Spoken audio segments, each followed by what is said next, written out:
शरदिन्दुविकासिमन्दहासां स्फुरदिन्दीवरलोचनाभिरामाम् अरविन्दसमानसुन्दरास्याम् अरविन्दासनसुन्दरीमुपासे.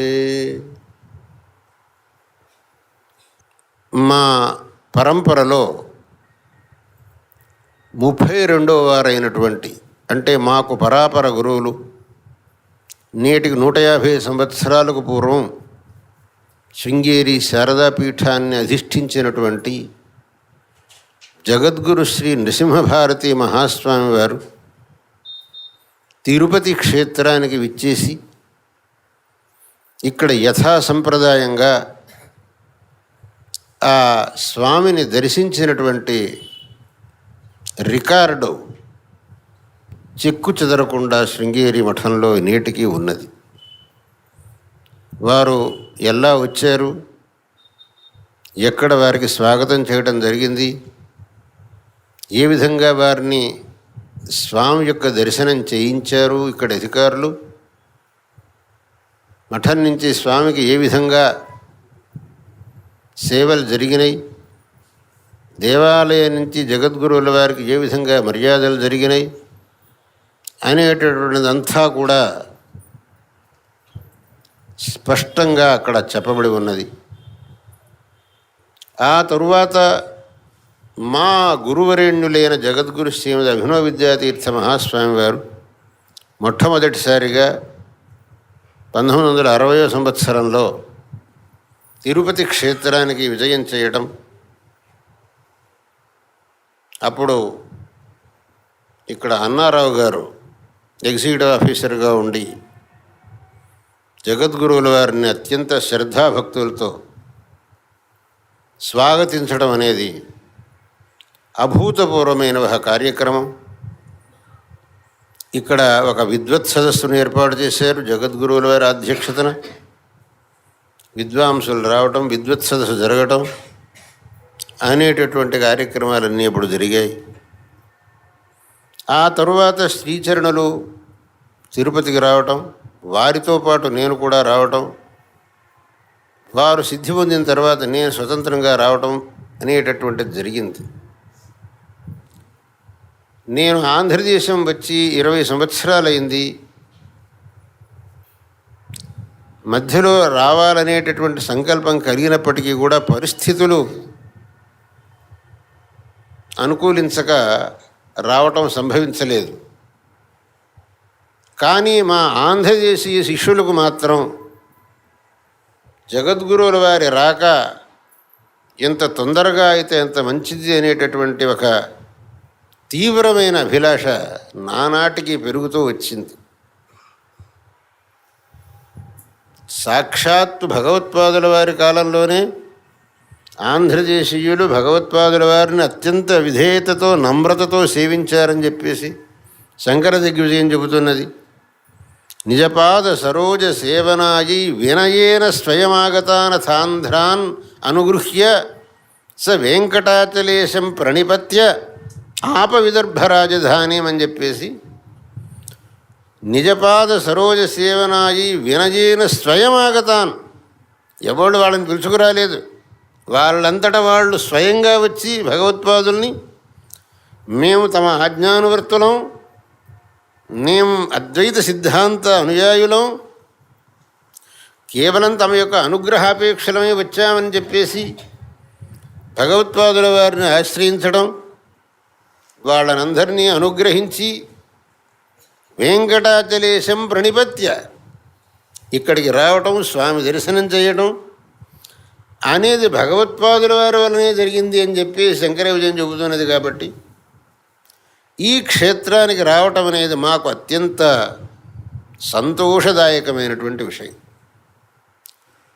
వెంకటేశ్వర స్వామి కలవు వెంకటనాయక అని చెప్పేసి కలియుగంలో ప్రత్యక్ష దైవంగా భక్తుల పాలిటి కొంగు బంగారంగా వెలసిల్లుతున్నాడు.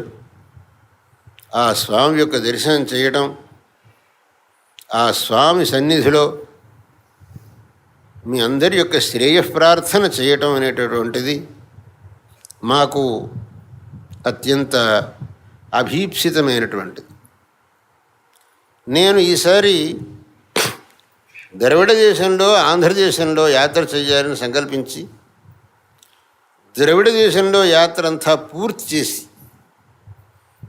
ఆంధ్రదేశంలో యాత్ర మొదలు పెడుతూ ప్రప్రథమంగా తిరుపతి వచ్చి స్వామి దర్శనం చేసి ఇక్కడి నుంచి ముందుకు వెళ్ళాలి అని సంకల్పించాను. ఆ స్వామి యొక్క అనుగ్రహాన్ని పొంది ఆ స్వామి యొక్క కృప వల్ల మన యొక్క యాత్ర ఏ విధమైనటువంటి ఆటంకం లేకుండా నిరాటంకంగా జరుగుతుంది అనేటటువంటి విశ్వాసంతో మొట్టమొదటి ఇక్కడికి వచ్చి స్వామి దర్శనం చేయాలని చెప్పేసి ఇక్కడికి రావడం జరిగింది. ఈ క్షేత్రం అనేటటువంటిది మనకు అనాది కాలం నుంచి వెంకటేశ్వర స్వామి వారి యొక్క సాన్నిధ్యంతో అలరారుతున్నటువంటి క్షేత్రం.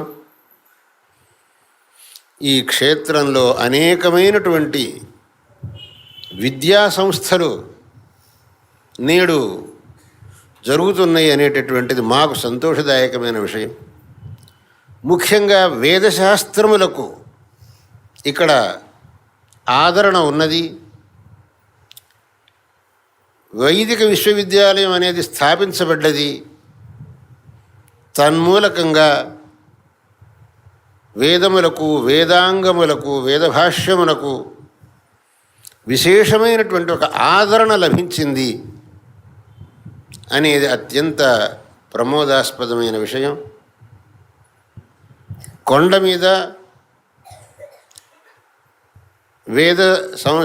వేద సంస్కృత ఆగమ పాఠశాల, వేదాలు, సంస్కృతం, ఆగమములు, వీటికి ఆదరణ అక్కడ కొండ మీద వందల మంది విద్యార్థులు వేద శాస్త్ర ఆగమములలో వ్యాసంగం చేయటం, అది కూడా మాకు అత్యంత ఆనందదాయకం.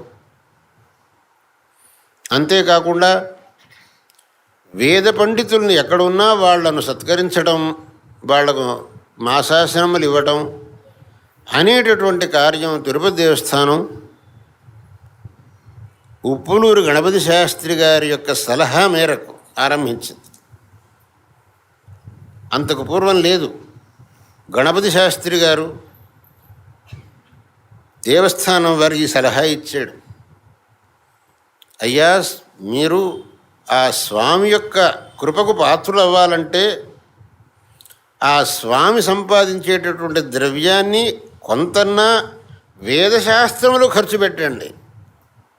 స్వామి యొక్క సంపాదనను ఆ స్వామిని సంతృప్తిపరచాలంటే వేదశాస్త్రములకు మీరు ఖర్చు పెడితే దానివల్ల స్వామి యొక్క కృపకు మీరు పాత్రులవుతారు అని గణపతి శాస్త్రి గారి సలహా ఇవ్వటం, దాన్ని అప్పుడున్నటువంటి ప్రభుత్వం వారు స్వీకరించడం, ఆ మూలకంగా వేద పండితులు ఎక్కడ ఉన్నప్పటికీ అక్కడ ఉన్నటువంటి దేవస్థానాల్లో వేదపారాయణ చేయండి, మీకు ఇక్కడి నుంచి వేతనం పంపిస్తామని చెప్పేసి, అలాగే మీ కుమారులకు మీరు వేదం చెప్పండి, కుమారాధ్యాపక స్కీమ్ అని చెప్పేసి దానివల్ల వేద ప్రచారం చేయడం, ఈ మొదలైనటువంటి కార్యం తిరుపతి దేవస్థానం వారు చేయటం చాలా ప్రమోదదాయకం. అలాగే సనాతన ధర్మానికి సంబంధించినటువంటి గ్రంథములను ప్రచురించడానికి దేవస్థానం విశేషంగా సహకరించడం, ధర్మ ప్రచారానికి కావలసినటువంటి సదుపాయాలని కలిగించడం, ఇవన్నీ కూడా మాకు విశేషంగా సంతోషాన్ని కలిగించేటటువంటి విషయాలు.